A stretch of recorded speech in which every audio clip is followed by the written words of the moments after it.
Paynes.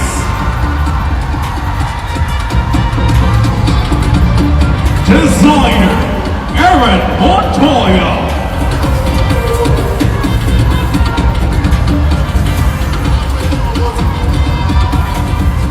Inspired by the iconic swan boats of Burnham Port, this national costume embodies the spirit of the city of Pines. Gracefully gliding across the moss green lake, the swans reflect Baguio's serene beauty and the harmony between nature and community. A tribute to beauty and strength of a community, Baguio City!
Jacqueline Burricciani. Designer, Charlotte Rodriguez.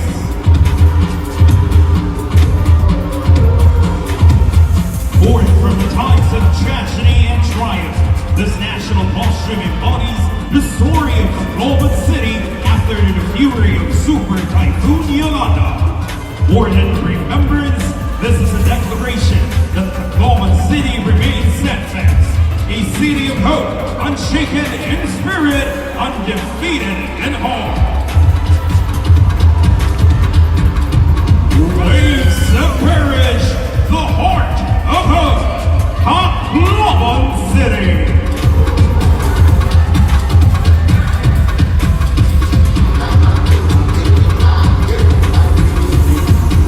So mga kapolitika, inyo pong napanood yung Top 6 National Costume Competition dito sa Miss Universe Philippines 2026 na may temang Bodies of Water. At yung mga nanalo dito is si Tacloban, Baguio, Pangasinan, Iloilo Province, Negros Occidental, and Pampanga. So sila yung top 6 mga kapolitika. Pero para sa akin yung pinaka nag-stand out dito is kung pagbabasihan is itong si Pampanga. Pero dito kasi sa sistema ng MUPH is 6 yung nanalo doon sa National Costume Competition ng Miss Universe Philippines 2026. Pero para sa akin is kung dito sa top 6 yung pinaka nag-stand out mga kapolitika ay yung pambato ng Pampanga na si Alison Hetland dahil malinis yung kanyang national costume. na may temang Bodies of Water. So itong national costume ni Alison Headland is may kinalaman dito sa mga boat na kung saan ay matatagpuan sa mga ilog sa Pampanga kasi wala naman daw silang dagat. So yung Bodies of Water nila is ilog, which is matatagpuan itong bangka na may kaugnayan doon sa kanyang isinuot sa National Costume Competition. So yun po mga kapolitika ang pinaka-latest na kaganapan dito sa MUPH matapos ang kanilang National Costume Competition. So mula dito sa Miss Universe Philippines is dadako naman po tayo sa MGI All-Stars dahil meron namang dalawang candidate or representative na pinost itong MGI Miss Grand International page sa kanilang social media account. At mula ito sa Canada at sa Colombia. Official confirmation, MGI All-Stars First Edition Delegate Angel Bathal from Canada, 39 years old. Angel Bathal is a Canadian beauty queen and healthcare professional whose journey reflects excellence, purpose, and global impact. With a distinguished career spanning both international pageantry and healthcare leadership, she represents a powerful image of modern women who break boundaries beyond age and expectations. So yung sa Colombia naman mga kapolitika, official confirmation MGI All-Stars First Edition Delegate Priscilla Londoño from Colombia, 32 years old. Priscilla Londoño is a Colombian beauty queen and entrepreneur whose journey in pageantry reflects elegance, resilience, and global experience. With strong background on both national and international stages, she has proven herself a competitive and impactful representative of modern women. So yun yung pinaka-latest na pinost dito ng MGI All-Stars sa kanilang Facebook page, yung dalawang candidate na mula sa Canada at sa Colombia. Samantala, usap-usapan rin po ngayon itong pambato ng Batangas dahil wala di umanong support mula sa kanilang local government unit or walang nag-sponsor na mula doon sa kanila mga kapolitika itong pambato ng Batangas. So may mga nagtulong-tulong, may mga mabuting tao nagtulong-tulong dito sa MUPH para matuloy yung kanyang journey dito sa MUPH. So nagtrending siya mga kapolitika at pinag-uusapan siya. Marami yung mga naantig dito sa kanyang laban sa Miss Universe Philippines at tinulungan siya ng ibang mga candidate at ng ibang mga tao dito sa MUPH para magtuloy-tuloy yung kanyang competition kahit walang support mula sa kailang LGU.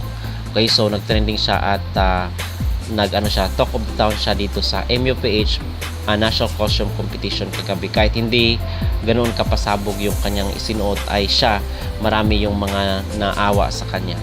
Okay, so marami yung mga na-touch sa kanyang story.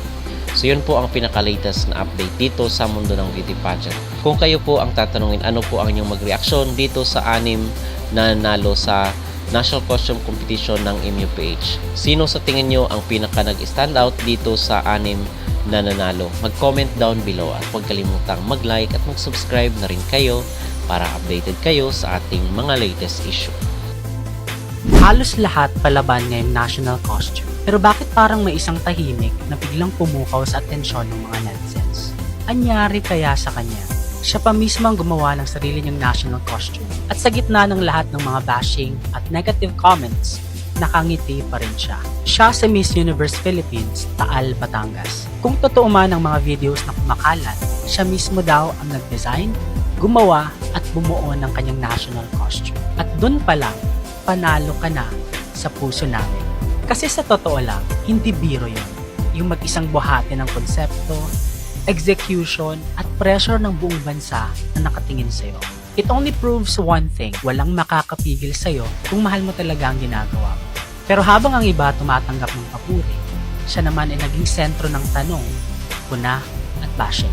Kaya hetong isang paalala, sana'y piliin pa rin nating maging mabait. Kasi sa kabila ng lahat ng mga negative comments, nakakaya pa rin niyang ngumiti. At doon mo makikita ang tunay na lakas, hindi lang sa costume, kundi sa puso. Pero eto rin ang medyo masakit na tanong. Nasaan ang support system ng Taal, Batangas? Wala na bang mas malakas na tulak para sa kanya? Wala na bang sapat na spotlight? Samantalang alam naman natin na sa bawat lugar sa Pilipinas, may mga taong handang sumuporta. Pero bakit parang siya lang ang lumalaban mag-isa? Sa totoo lang mga be, siya ang epitome ng isang tunay na Pilipina. Matatag, matiisin, at patuloy na lumalaban para sa kanyang passion sa pageantry. Isang babaeng piniling manatiling humble, piniling manatiling grounded, kahit ang mundo ay maingay sa paligid niya. Kaya sa lahat ng mga nanonood, bago tayo magbigay ng opinyon, tandaan natin may puso ang bawat taong nakikita natin sa entablado. Miss Taal Batangas, nakikita ka namin, naririnig ka namin, at ipinagmamalaki ka namin. At sa mga naniniwala pa rin sa kanya, mag-iwan kayo ng suporta sa comment section below. Dahil minsan, ang pinakatahimik na laban, siya pala ang may pinakamalakas na kwento. What are your thoughts about this? Don't forget to leave your comments and opinions below. Tara pag-usapan natin. Thank you so much for watching this video. For more. Bye!